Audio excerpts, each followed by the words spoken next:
Matt, you've been covering this Leafs and Senators series. So let's start with the fact Toronto's up 2-0. And we spent a lot of time throughout the regular season teeing up this playoff series going, hey, the Leafs big guns need to be their best players. But now, as you see, they're up 2-0.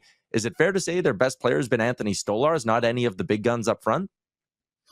I think absolutely. I think Anthony Stolarz is the reason Toronto won game 2. Obviously, it could have gone either way. The Leafs really weathered a storm in that second period. Ottawa did get one, but I think the score easily could have been flipped in that period. It was the most dominant period Ottawa's had all series. And of course, Stolarz robs Dylan Cousins on the doorstep, a minute 24 left in regulation, just to get the game to overtime. And I just think he's a steadying presence back there. He is economical in his movements, but he's also fiery. He really does call to mind, I'm sure you guys have heard, Ed Belfour. Just the mental makeup is very similar. And I just think he inspires a lot of confidence in his team. This is the most confident I've seen the Leafs in a playoff series with their body language during the Austin Matthews, Mitch Marner era. So I agree with you. I think the body language, the confidence has been way improved for the Leafs. And I think a huge part of that is that demonstrably standings, lineup, otherwise, they're the better team. So my question is what we're seeing from the Leafs to start this playoffs really the fruits of winning the division? Yes, absolutely. I mean, most of us had the Leafs winning the series. I had it going 6. It looks like it might be going 5. Who knows, even 4 at this point. And there's really no excuse for the Leafs to lose this series. They are just the better team. They're the much deeper team. And I think they are getting the spoils of finally winning that division. It has looked like a mismatch. If you look at Ottawa, so much of their core has never even played in the playoffs before the series. I think the inexperience is pretty evident. They've been less disciplined than the Leafs. I also think it's really important the Leafs are getting on the board early, right? They scored twice before Ottawa drew any blood in both games. And you can just see how the Leafs settle in. It's been kind of a hallmark of each of their playoff runs during all these disappointments. They're constantly chasing the game. They're jittery. They can't score on the power play. 1 for 21 against Boston last year. But they get ahead early and they just settle. They're much more decisive with the puck. They're not forcing anything. And they're just very disciplined right now under Craig Berube. So let's flip this around. The series shifts to Ottawa for the first time, and the Sens have, they played really well enough to win game 2. We've all acknowledged that. So that being the case, Matt, create for me a roadmap for the Sens to get back and even this series. It starts with drawing first blood. I got to go back to it. If you can score and get the Leafs back on their heels, because the Leafs have quietly been a very good road team even during these disappointments. They're 6-3 on the road in the playoffs the last 2 years. So you need to get them wavering in their confidence and indecisive, a little bit jittery. So I think you have to ride the crowd. Yes, there's going to be a lot of Leaf fans at Canadian Tire Center as well, but the Sens fans are going to be louder. It's still going to be a larger contingent, and it's the first playoff game there in 8 years. So there's going to be a lot of energy. You need to ride it. I also think you have to find a way to get higher quality looks, more pucks from higher danger areas. Because even Anthony Stolarz, there was a little bit of shade thrown at the Senators. He said, yeah, they were throwing a lot of junk at the net. And I think my guys did a really good job just making sure nothing got through. The blocks are 50-18 for the Leafs in this series. So Ottawa's got to find a way. If you look at the heat map, the Leafs, it's all around the net. Ottawa, it's all around the perimeter. So they're kind of coursing their way to some good numbers. Travis Green's been on and on about 5-on-5 is good, but the actual quality of the looks have not been there yet. And it kind of goes to the depth of talent on this team. The Senators were 30th in the NHL in shooting percentage of 5-on-5 this year. They did not have a 30-goal scorer. Yes, Brady Tkachuk would have gotten there if he played every game, but overall, they just don't have the same firepower as the Leafs, and it really is evident in the finishing ability. So you got to find a way to penetrate and get actual high-quality looks on Anthony Stolarz.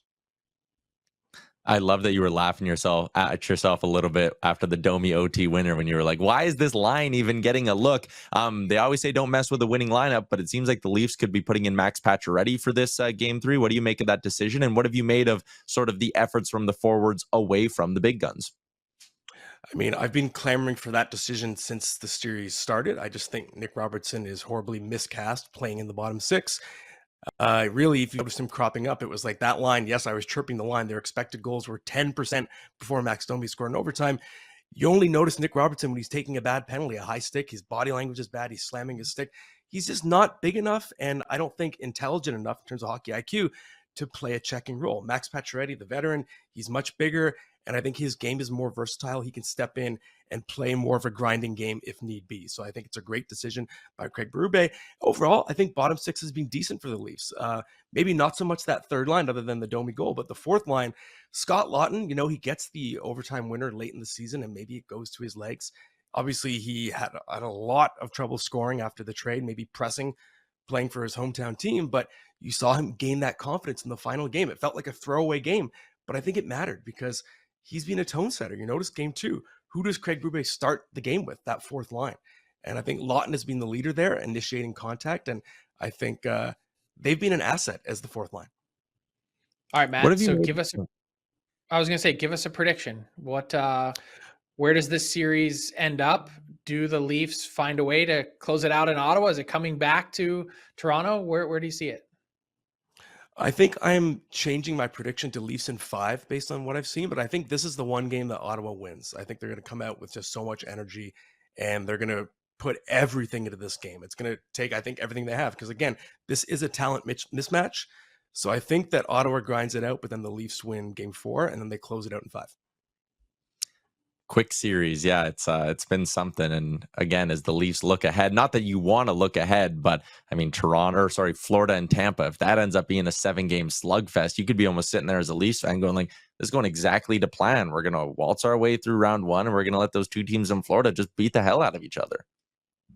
Exactly. And again, it's the spoil of winning the division, especially when that series started on Tuesday. So if that goes 7, which I predict it will, it's going to be an absolute slobber knocker. And how many days away is that series from ending? If the Leafs can close out Ottawa as early as Saturday, that's a lot of time to heal your injuries. And I think that really matters for someone like Austin Matthews, who's not hurt on paper, but we know he's not 100%. You see him out there, he's not his full self. Yeah, I guess my only thing is I would caution everyone from thinking or trying to look ahead to what the Leafs may or may not do next round, because part of the reason I asked the question about the spoils of round 1 is that I think part of the reason they look so good is because they're playing against a team that's pretty inferior to them. When you get to a team that's on their level now, do a lot of those demons and issues that we've seen before, do they come back? And is it that just a factor of opponents that they've ran into in the last few years as opposed to stuff that's in their own head? I think maybe, but I think if you're deeper in the playoffs, I think you feel more like you deserve to be there. And I think, again, the issue with Leafs, it's not talent. This is probably the deepest team they've had in this era. The issue is confidence. And I think they've struggled so many times with the frustration of, oh my God, why do we always have to face this powerhouse in round 1? And it feels like this is our Stanley Cup. It takes every single thing we have. And you kind of wonder, you look at how many of the Leafs opponents went on to the final, right? So there are so many what ifs. And the Leafs had teams that were probably pretty good. And if they had an easier draw in round 1, how far could they have gone? But if you face the tougher opponent in round 2, after storming through your round 1 opponent, maybe the Leafs, they believe they can do it. And we're sitting here, I should say, Senators fans are probably sitting there going, hey, we haven't lost a game at home yet. Please don't be talking about the Leafs round 2 opponent. We're still in this thing. So game 3 goes tonight at the CTC. Matt, enjoy the game. Thanks for popping on. Thanks, guys. What's up, hockey fans? If you enjoyed that video, then you need to be hitting the subscribe button right here at Daily Faceoff. Exclusive interviews and analysis from our hockey insider Frank Seravalli, fantasy updates from Brock Sagan, and a daily live show at noon Eastern, Monday through Friday. You don't want to miss any of the fantastic content, so hit that subscribe button.